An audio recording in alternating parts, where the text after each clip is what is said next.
जय जगन्नाथ पुराण पीढ़ी को स्वागत। आज प्रसंग लौह भीम चूर्ण। महाभारत युद्धर शेष समय महाभारत युद्ध सरी जाई थाए।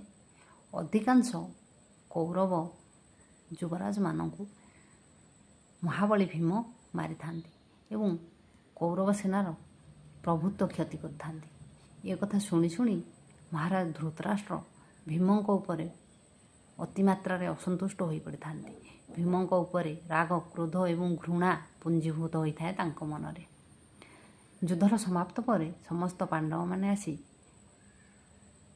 ज्येष्ठ पिता धृतराष्ट्र को प्रणाम आशीर्वाद नवापाई धृतराष्ट्र को प्रणाम जनाइले। भीम मध्य प्रणाम जनाइले।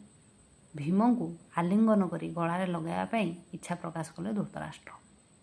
भीम धृतराष्ट्र निकटवर्ती होगा जाऊँगी। यही समय भगवान श्रीकृष्ण इशारा देले तांको निकट को न जावाई एवं आगरू प्रस्तुत कर रखि लुहार भीममूर्ति को आनी धृतराष्ट्र सम्मुख में रखिदेले। धृतराष्ट्र निजर समस्त बल खर्च करी से लौहर भीममूर्ति को एते परिमाण एते जोर रे आलिंगर करी भिड़ी धरले जे से लौह मूर्ति तत्क्षणात चूर्ण विचूर्ण हो पड़गला।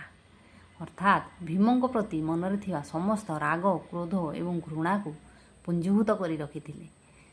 जदि प्रकृत सतरे जीवित भीम तांको सम्मुखीन होइथांते तेबे तांकर मृत्यु सुनिश्चित होता। ये कथा देखि समस्ते आश्चर्य हतचकित हो गले।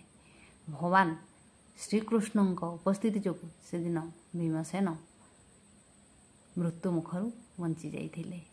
सेथिपाई कहा जाए रखे हरि तो मारे किए। जय जगन्नाथ।